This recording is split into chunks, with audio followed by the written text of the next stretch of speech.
What are some of the characteristics you see in students over the years that translate to great and successful careers? Work ethic is always the top for me. If you're coming to energy commerce, you know it's going to be hard. The carrot is very big at the end of it, but you know you're going to have to work. There's so many different opportunities in this industry. And what we tell students is we give them a 12 to 18 month head start. And after that, it's up to them to keep learning, to keep progressing, but we give them that foundation. Land insights, market trends, industry experts. Welcome to the Land Department Podcast, the state of land and energy as we see it. Brent, I feel out of place talking to people in academia sometimes, but I think that Me too. I think that you're with me. Given our conversation on my spelling, yes, I'm out of place here for sure. Yeah. Do you think you ever could have been a doctor? I'm a doctor, all right, but it's not the kind that anybody wants to see. There you go. Doctor Hard Knocks, I guess. Yeah. No, we, I guess with that intro, we've got our friends from the Texas Tech Energy Commerce group here, Jeremy Martin, who I've known for years. We worked together when he was in the business and went back home to Lubbock, joined the program, and then obviously Kellie Estes, who's been involved in the program for many years. They were kind enough to jump on the podcast with us. We wanted to talk about the program and talk about the students, talk about how it's evolved. And so I reached out to Jeremy and he's like, yeah, man, we're at finals. This is, we're nearing the end and we're ready to get these kids out of here for the semester and start with a fresh batch. So the timing was good. And guys, thank y'all for joining us. Thanks for having us. We're Absolutely. excited to be here. Yeah. So, so Kellie, I think I met you probably about 10 years ago at some of the different industry events and things like that. Maybe longer. You lose track. It's like, oh, I've just known her for a long time. Right. But tell us, how did you join the program? How long have you been with the program and involved with it? So we had actually been living in Austin, and my husband got a job here in Lubbock, and he's from West Texas. So we said, okay, we'll try it. I was a stay-at-home mom for about 3 months, and I'm like, I got to get out of the house. And so I applied for a job at Texas Tech in the Rawls College of Business in the advising office, and I got it. So I was an advisor, and as Terry McInturf, our former department chair, was revamping the program, there was a lot of confusion on what the students needed to take, what courses would apply. As he was developing the new curriculum, I just became the primary advisor for energy commerce students. And then in 2007, he's like, do you want to join energy commerce as a project coordinator, unit manager, just handling all the day-to-day operation stuff? And I said, sure, why not? And I've been with energy commerce ever since. Really? So, yeah. Wow. And so that was over a decade ago, huh? It was a long time. That was 15 years? It's 20, is that 20 years?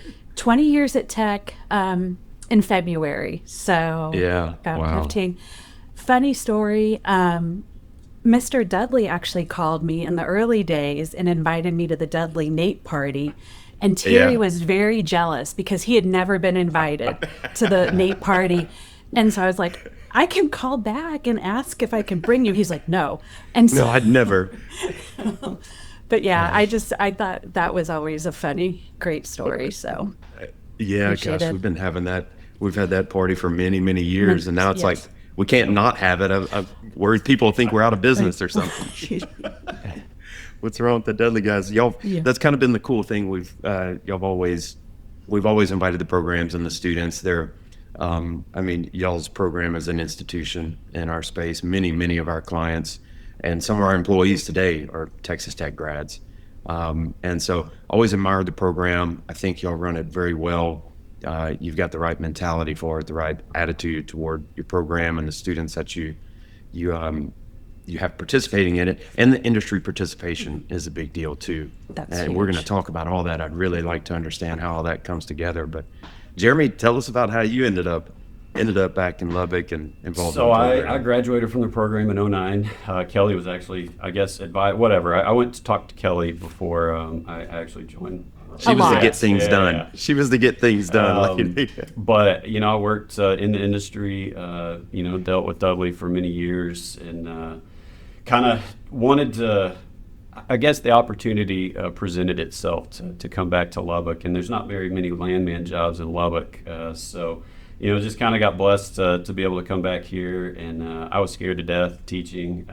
It's like, man, I don't know any of this stuff, and you realize that you do know things, but man, it's been really fun to see kind of the students blossom. And then when you go to NAPE events, and like even at the Dudley party, my goodness, how many of my students that you're seeing there that have been successful in their careers. It's really cool, really fun to see. Yeah, we talk about that all the time. We talk about that with this podcast. We take for granted the things that we know.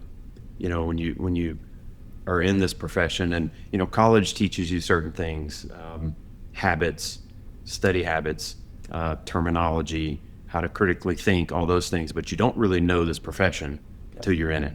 And I'd love to talk about some of that as we continue the conversation. But Jeremy, I'm interested in how you made that transition. How did you go from doing the work and knowing how to get things done and making decisions based on the factors that are in front of you?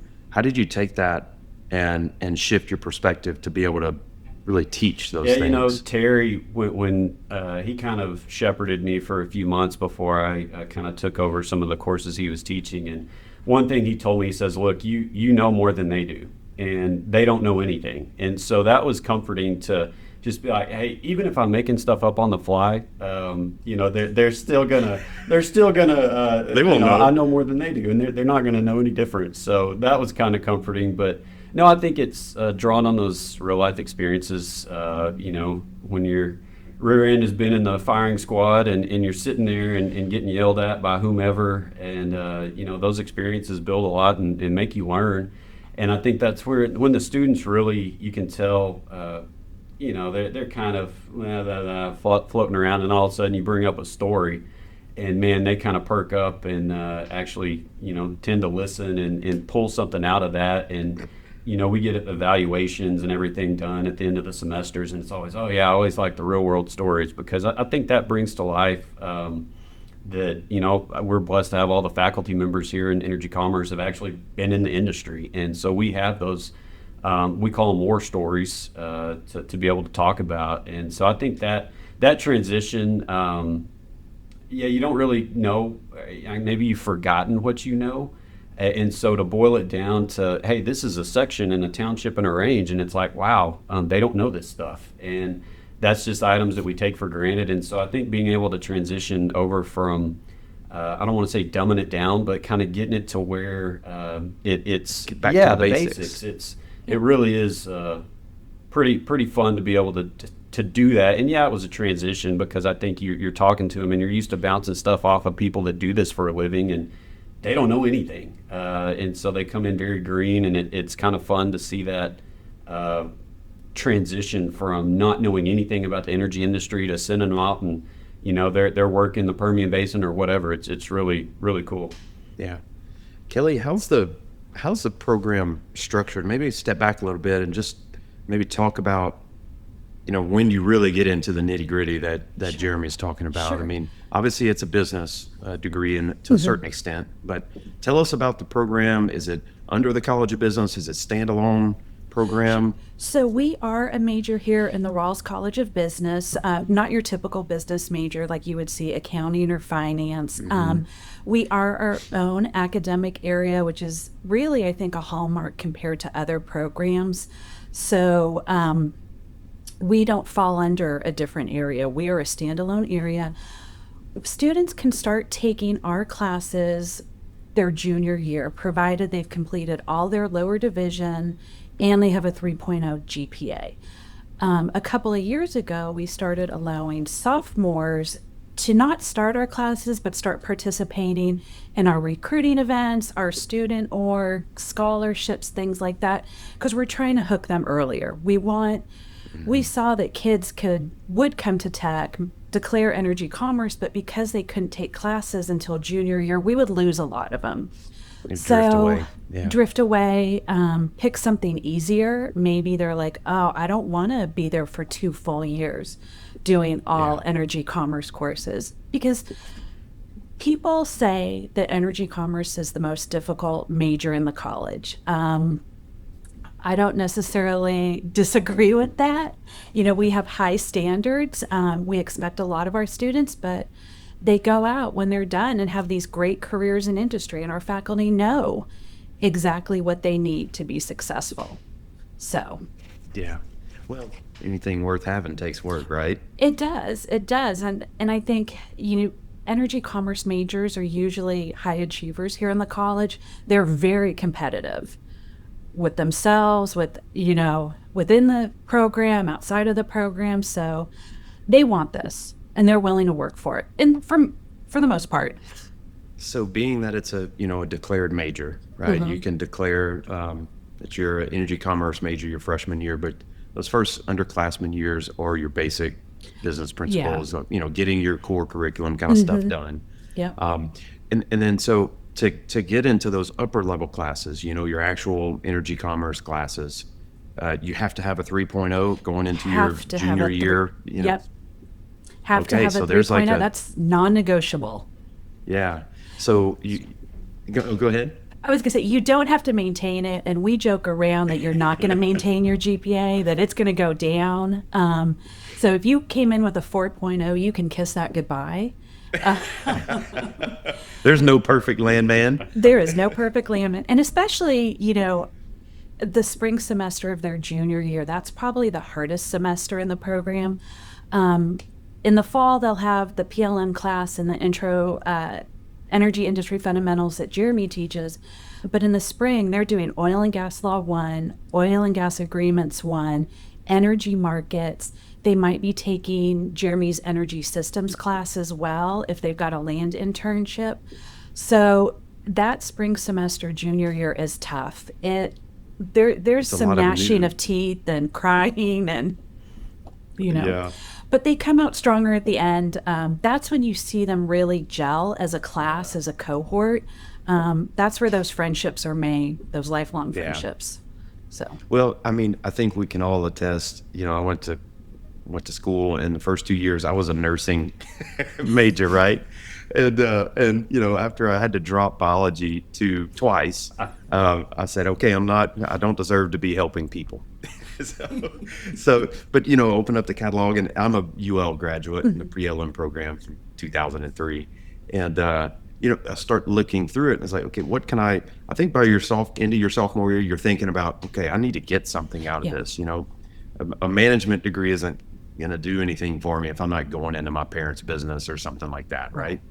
And so you start looking for things that can give you a skill, some sort of skill, some sort of direction, something that you can leave with that you don't have to start from scratch per se. And so it's good. It should be hard. It should be difficult. Yes. And I think it's to your point, whenever they get in the program, you sink your teeth into them, and it's engaging. And I can see how you probably need a couple years to get some of the fun out and be ready to get down to business. Exactly. So you talked a lot about, that team building aspect of it and the gel and things like that. There's a lot that makes a successful career: leadership, being an ideal team player, things like that. Maybe talk about how you see that evolve and what you think about your program fosters that team building aspect, that kind of gelling. What do you have in the program do you think that's unique, that really locks people in and gets them involved and really prepares them for their careers in the land profession, where you're working in teams and you're working with other disciplines? Oh, It's a tough one. It is a tough one. I think the biggest, Energy Commerce Association's the student org. We try to get them involved early and often. So I think that really helps. It doesn't really get involved in the teamwork, but the networking opportunities are incredible there, because you're going to be hanging out with somebody who could be your boss one day, or it could be at another company you're trying to do a deal with. It varies. But I think the biggest teamworking aspect that we do, their spring semester of their senior year, we do our senior seminar. It's our Capstone class, and really what that involves is we do break them, we force them into teams. We have to do it by random draw out of a brown paper bag now because they didn't trust us. Go figure, right? I think it's something to do with that Public display of this generation, right? They don't trust anybody, but we put them on teams, and really they build their own company. They name it. They come up with the logos, and basically go do an entire project from cradle to grave. They acquire the assets, they drill the wells, they produce them, and they sell that crude oil and or natural gas to a commercial counterparty. And then they come in and have to present to a panel of industry judges. And these aren't just standard like industry folks. I mean, we've got VPs in the room that are hiring. I mean, we had multiple times where they're literally going to go work for this person in a month. So the kind of it's a little nerve wracking for the students, but I think that's a big team aspect. And as we all know, sometimes you get on a team and you don't really care for some of your team members, and you're pulling all the weight. That happens, and it happens in the real world. And so they get forced into that, and I think get to see a little bit of that before they get out into the real world. And we call it a safe place to fail. Not necessarily the class, right, as in academic world, but go try something fun, do something different, and if it doesn't work, what harm? But you get some really unique ideas that come from that, and I think that part of the team aspect is pretty unique to our major, and especially to our energy commerce program. How are those projects, I guess, selected? Is it all the same project? So or do they, Kellie, was it been 6? Is this? Or circumstance, Yeah, I guess, so is it the same circumstances, or do you give them different variables like we would see in the real world? I think this is our 6th year to do it. The very first year when I came on, we had the bright idea of having recent alumni be landowners. And that was a huge mistake. They wanted to show their entire knowledge. Don't let Jason Weddle. Oh, yeah. Oh, no. He'll be on the other end of the phone. It was, I think, the craziest thing. I remember one of them, they were negotiating lease terms, and one of them wanted to convert their tractor to CNG, and then they had to put a red double T in caliche in front of their house. And that was in a lease. One of them may have had something to do with like a puma or a cat. I don't know. It was just crazy stuff. And so those negotiations weren't really ideal. And so we removed that quickly from the program. And basically what we've done on the land portion of it, I've created a big township, and we throw a bunch of different sections and tracks on there. And we originally had given those kind of split up among 8 or 9 companies. This year we changed that to where there was a lot of asymmetry. So each team, company, whatever you want to call it, with 4 or 5 students on it, we're given different goals. Some of those were, hey, go acquire as much production as you can. Others, it was an acreage grab. And then how they did that, we didn't really care. Just go do it. And so it was really unique to see some of the, like in the real world, wellbore carries were a big deal that we used. Purchase and sale agreements, assignments, trade agreements, farm outs. There was all sorts of different agreements that were used. And I think asymmetry, it was fun. This year, Nikki Cantelis, she's our kind of the commercial person that does all of our teaching the commercial classes. And she and I normally have a pretty good idea of who's going to win. And this year we had zero idea just because of asymmetry. So it's kind of fun to see something different. And I think that'll allow us to, we can throw in renewable projects, we can throw in natural gas. We were kind of easy on them this year because we honestly didn't know what was going on half the time because it was all new. But I think that the asymmetries really are going to allow us to kind of throw some wrenches at them in the future, which will be fun. Well, I think also it's got to enhance the learning opportunity for the group, right? You all know, Jeremy, you know what it's like to go from graduate to 10 years of industry experience, and you don't see it all in year one. It takes time and reps and exposure to really see all the things that can happen. So I think that's a great model, and I think it makes a ton of sense. Oh, thanks. How do you how involved is your alumni in maybe helping with give you guys ideas of projects for them to do, or those different variables for them to try to tackle? Yeah, I think for me, I try to, especially the folks that went through the program while I was here as a faculty member, I try to reach out constantly and just say, hey, what's some new things that you've seen? That's kind of, I hadn't really heard of the wellbore carries, and that was something that, I guess I'd heard of them, but I didn't realize how prevalent they were today. And I think that was one thing that, hey, you got to throw this into the agreements class. And so we've done it and we've added that. And so I think, man, our alumni are great. They get probably annoyed. I think I was always nervous to give them my cell number. And now I think they're probably nervous for them to give me their cell phone number, because I constantly text them and say, hey, what can we do better? Because, again, we're just trying to stay relevant. So, yeah, our alumni base is Right. great. Yeah. Kellie, Jeremy mentioned earlier your commercial kind of emphasis, or people who focus on that. So obviously Jeremy and I were landmen and worked in the land side of the business, but what else does the Energy Commerce program offer as far as career paths and opportunities outside of just traditional land work? So we truly are now, I think, an energy commerce program. It's not just upstream.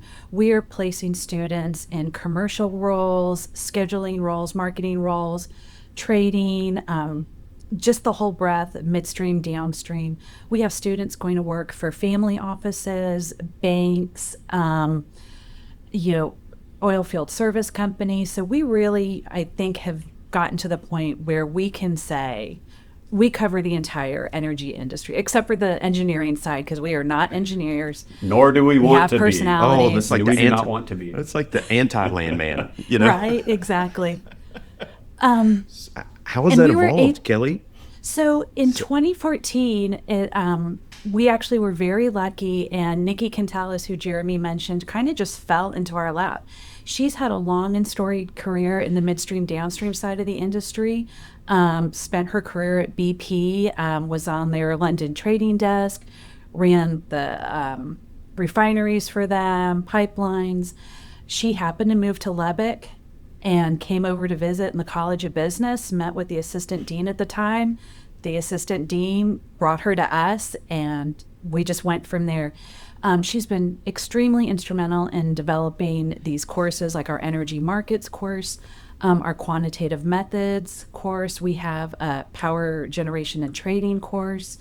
And her industry contacts on that side have really helped. And so we graduated that first class following the midstream, downstream track in 2017. And they've just been great. They're another group of alumni that come and help us. All of our alumni and industry partners, we can just pick up the phone and they're like, okay, what do you need? Yeah.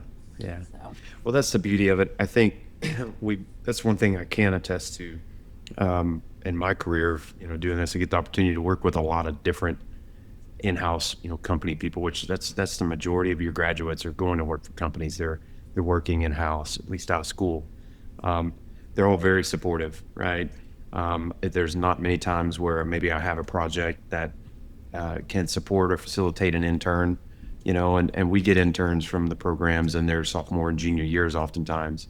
And it's a great time for them. They need some of that field experience to just understand what they're going to be asking for, right? But there aren't many times when I can't pick up the phone and call one of my clients and say, hey, I've got a tech, energy commerce student. I think they can fit on this project. You mind if I put them on your job for the summer? And almost every time they're like, yeah, hey, no problem. Absolutely. And then that goes for your advisory boards I understand you guys have to help shape curriculum and things like that. So it's really interesting. And I've seen all the programs, all the big major programs kind of go through that shift over the last 5 to 7 years, where it's not just maybe a landman program or an upstream oriented program, but you see some of them shifting toward, finance emphasis as well. You guys are folks, having the midstream and downstream side of things. And I think that's important, right? Industry evolves. We're in a cyclical energy business. and there's peak demand at times, and then there's things change. It's just the nature of business. So it seems like the more you can prepare and the more you can expose your students to different opportunities, different paths that may allow them to get a head start in their career, all the better. There's so many different opportunities in this industry. And, what we tell students is we give them a 12 to 18 month head start. And after that, it's up to them to keep learning, to keep progressing. But we give them that foundation. And so. Yeah. So you're, when does that start, I guess? So, you enter in your junior year, is that first kind of that junior year where you are really trying to expose them to how big the energy business is? Exactly. Yeah. And that's with the fundamentals class, with the PLM, and beyond the classroom stuff. So we do 4 to 5 lunch and learns every semester. We'll have guest speakers come into the classes. We will try and send them out to industry events, NAPE. We did a trip recently, Nikki and I, to Houston, and we had the opportunity to visit several companies and then do a tour of the Houston Ship Channel, just exposing them to all the different, it's so big, there's so many opportunities. There's a place for everyone, most everyone in this industry. There's a few that are going to be, you're like, oh. Say good luck, Yeah. But that's life, you can't, people make their own beds, right? And I think that's the biggest thing. It kind of, I guess, to that point, what makes the best students, or maybe not the best students, because being a great student is one thing. What are some of the characteristics you see in students over the years that translate to great and successful careers outside of just, brains and smarts and things like that? What do you see? Like what's really sets people apart in their careers that you look back at them as students and say, these are some of the things that are consistent? I think work ethic is always the top for me. I think our students typically come in and they're just, the cream has already risen to the top. If you're coming to energy commerce, it's going to be hard. The carrot is very big at the end of it, but you're going to have to work. So typically we don't see the 6-year college people, right? They want to get in, they want to get out, they want to be successful. And I think work ethic is a big one. And man, communication skills. I think that's one of the biggest things that I've noticed are lacking for some of the students. And just being able to, our industry, right? If you can't talk to people, you're not going to be that successful. And so those that are quiet, you can absolutely still do well, but you still have to come out of your shell at some point. And I think that's always been big for me, because I'm a big time introvert, yet I'm teaching 60 kids, so it just kind of doesn't make a lot of sense. But I've learned over the years, hey, you can talk to people, you can come out of your shell and network. And so I think work ethic and being able to network, we've had many students come through here that have been C students and gone on to have a great career because they think outside the box. Maybe they had a little too much fun, but that's also part of the industry, right? Yeah, Brent, It's part of growing up too. So I think work ethic's always the biggest one that I come back to. Jeremy, I'd love to hear, as a graduate of the program, what are the things that have really changed over the years that you find like, man, this is such a huge value add that I wish I had whenever I was. I think a lot of us joke that graduated back in the shale boom that we had a heartbeat kinda, and so that's the only reason we got a job. So I don't know how successful I would have been going through the program now. It has changed a lot, and I think the students come out, not that we weren't prepared, because I think we were, but it's just different. It's a different world than what we came out to, with the horizontal drilling, shale boom, all that was, I came out in 2009, right in the middle of it. And again, it was just, you can think back to that time, Brent, it was crazy. However many rigs were running and, how many landmen you had out trying to get the next lease play, like it was nuts. And I think now a lot of our students, they're just smarter. They're smarter than my class was. And, I'm sure some people watching this might take offense to that, but they're good quality students. And I think the curriculum has obviously been updated a little bit. You still got to understand that a section has 640 acres and, all that kind of stuff. But the different rules, regs, laws that have all come out. Yeah, I think we try to give them a head start on that and just, dip their toes in. And then whenever they go to an asset area, they'll obviously figure it out. But yeah, I don't think I would have done very well in the program as it sits today, because it's very, very thorough, we'll say. But man, it's they come out well prepared. Yeah. I'm also curious, there's a lot changing in the industry. Alternatives have become even more of a prevalent thing, and we've got lithium in Texas that we're thinking about. We've got the IRA, Inflation Reduction Act that came out, and that really blew up a lot of the renewables side. How are you guys preparing the students for those alternatives besides oil and gas? Kellie, you want to hit on the clean side? Sure. So a couple of years ago, we were able to bring in a new faculty member whose background is in renewables. So we have a Business of Clean Energy class that students can take along with a contemporary topics. We're also seeing more of the renewable companies come to us to recruit our students, just because they know they're going to have that foundational knowledge and be able to help those companies with their goals. And I think Brent, you know this better than I do, but land work is land work, and you got to have it, whether it's oil and gas, whether it's a solar farm, whether it's a wind farm, whatever. So the basics that we teach them, that's going to translate over into either side of it. They're fundamentals. You still got to figure out who owns the land and what you can do with it and that kind of stuff. So yeah, I think we talk about it. We'll hit on power purchase agreements, virtual power purchase agreements, RECs, RINs. They'll get all that stuff. Maybe not as in depth as I don't even know what other degree would talk about that stuff, but they know those terms, and they know where they would apply and what it might look like out in the real world. It's like anything, like Jeremy said, to be successful, you're going to be successful if you have a work ethic, right?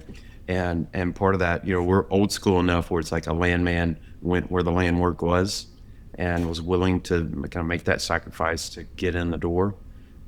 That's kind of some of the separators that we tend to see. And this isn't just any single program. This is across the board. And it's nature. It's human nature, right? I live here in an area. I want to be here. I don't want to go to Houston, or I don't want to go wherever. For us, from our perspective, especially as in the job that we do as brokers, right? We kind of, to an extent, have to be where the work is.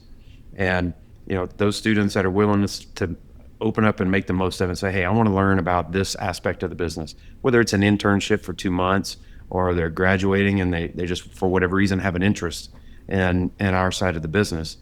Those that are willing to go, you just go where the opportunity is, especially on the brokerage side of things. We're oftentimes aren't going to be active in Houston, Texas, or in Dallas, Texas. It may be an opportunity in a remote field office or in Midland or wherever the case might be. If you're just willing to go and be willing to get out there and expose yourself and gain some knowledge, those are the best scenarios. Timing is a big deal too, right? They have a very short window of when they can, especially if they're in school, when they can come and do an internship with a broker. And, we have to have the right type of project to be able to give them the exposure that it deserves, and that their time, to make the most of their time. But work ethic, being open to new things, asking tons of questions. The ones that have done, we've had several of y'all students over the years that have interned with us, and they've gone on and had great land careers, and they come back and say, man, I really understood, got an opportunity to understand what you guys did. And he said, now they're requesting that work, or they're actually having to supervise that work, and just having a little understanding of what's involved makes them better at their job. And so, being open to something new, asking questions, getting the most out of the seminars that you guys put together. You can tell the ones that pay attention, they'll say, oh man, we had a seminar on this, or such and such came and talked to us about this. So it's cool to see how it develops. Those are the people that, have had the most success. And we've got people in our company now that are employees or managers in our company that came through the program. They went in-house, or they worked, with a utility company, and they found their way to us, and now they've got a career with us, leading our company, and they can take that experience and exposure they had as students, and then the experience and exposure they had in-house, and apply it to being able to manage people's jobs effectively and properly. So, there's a lot of great students, and their background that they receive there and the experience that they receive in the program, it translates certainly. Yeah. Kellie, I wanted to ask you guys about, kind of on the line of renewables and the evolution of the energy business. Do you guys have, the utility side of the space is something that I think landmen that have worked upstream oil and gas traditionally and have maybe moved to work on the renewable side of the business. The one thing like that knowledge gap that we've all had to bring ourselves up to speed on is like utility and infrastructure and things like that. Have y'all integrated things in your program that are specifically kind of geared toward understanding how the utility markets work? We're getting there. I would definitely say we're getting there. That power generation class that we have, and I think Jeremy's bringing it more into his fundamentals, our energy markets.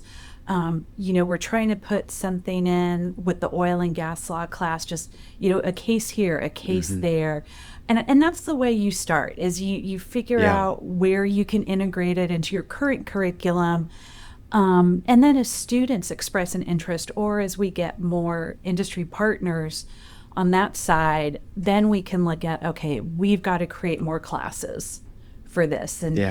But then we do run into who are the faculty to teach it. And, it's not easy to get people to Lubbock, Texas. We were just lucky with Jeremy and with Nikki, Charles Frisbee before, that basically, not in Jeremy's case, he's not retired, but everybody else has had these long careers.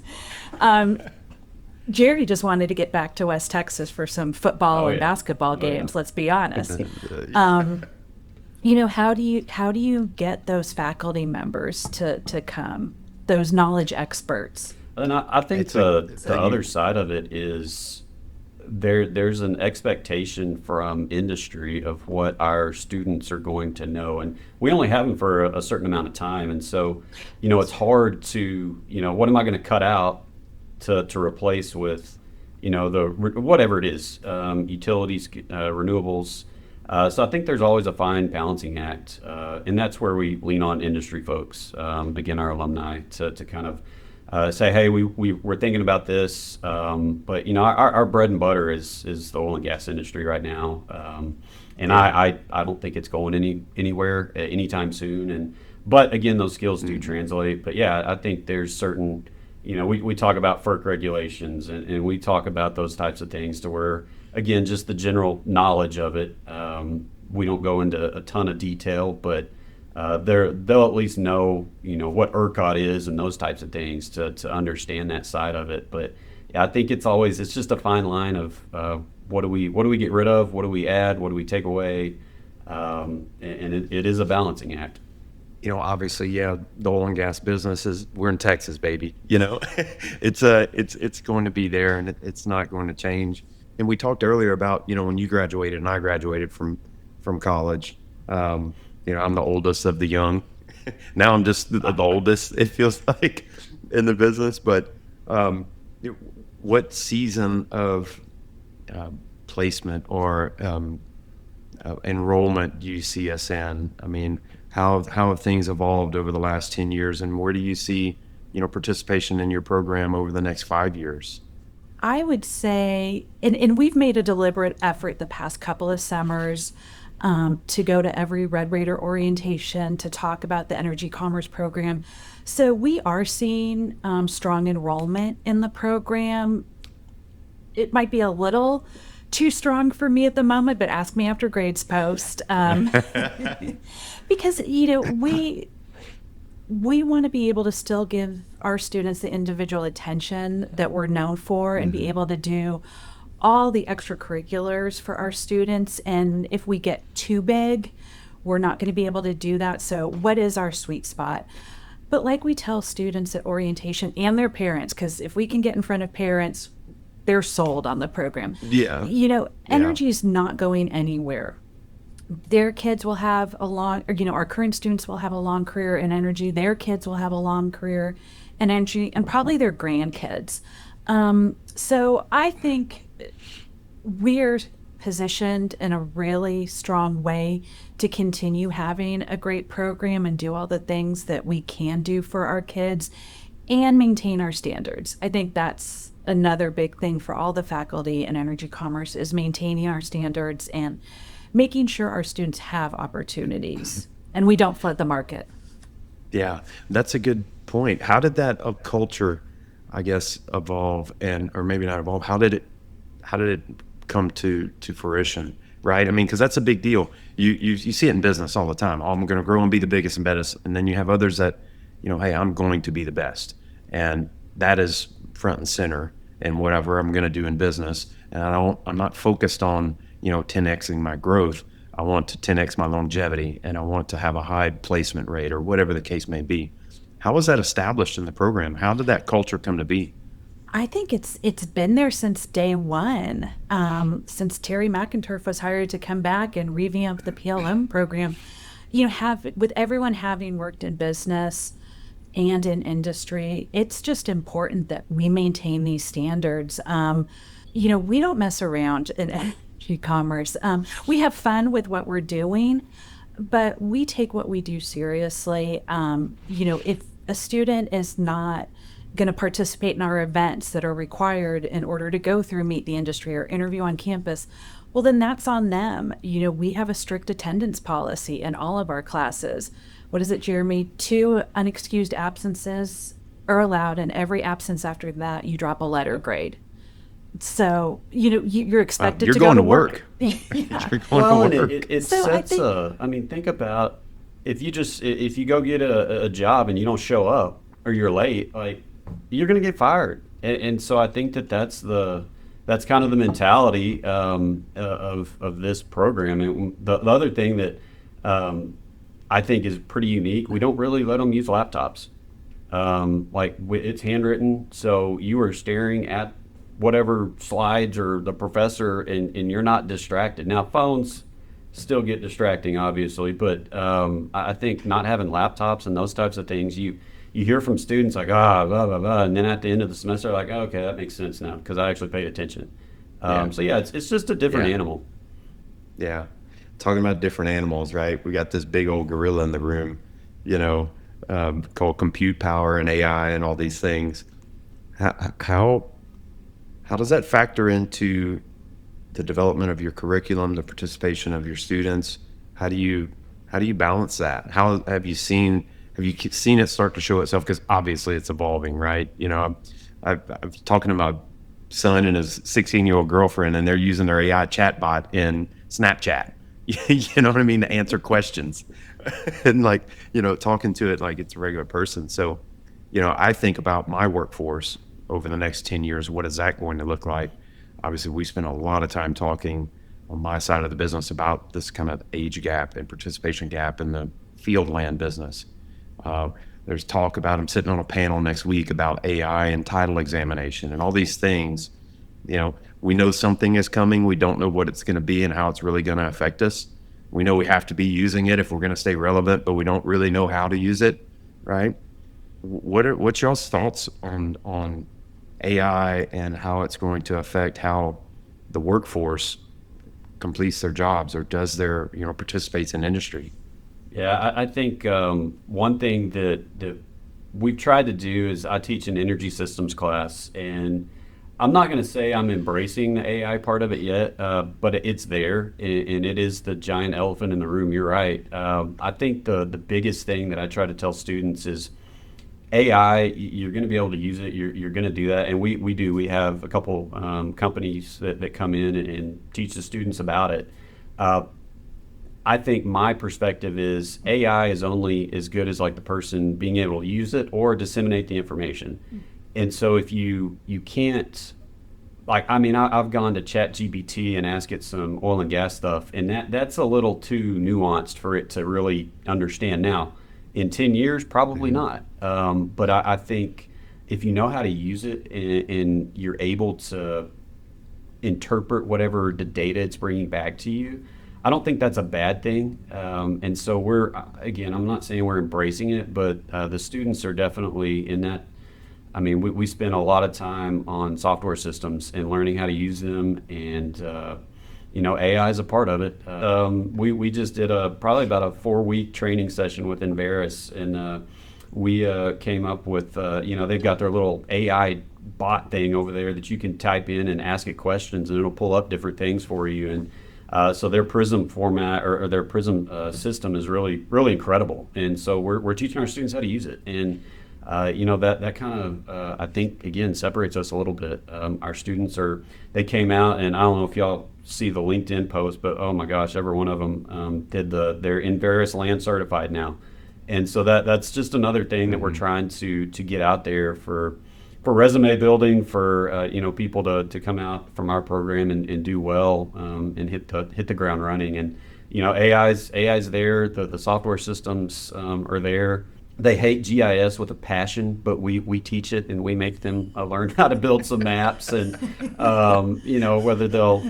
Well, hey, if they learn anything, they learn that hey, I need to pay someone to do this. They very much they would have their checkbooks out. They probably don't know what a check is these days, but they'd have their Apple Pay out. They'd have their taps tap, out. and I mean I think that class is so fun, just because it shows you how much they don't know. To be honest, about computers and Excel and everything else. But yeah, I think, being able to utilize the programs and the AI, all that stuff, we're trying to get there.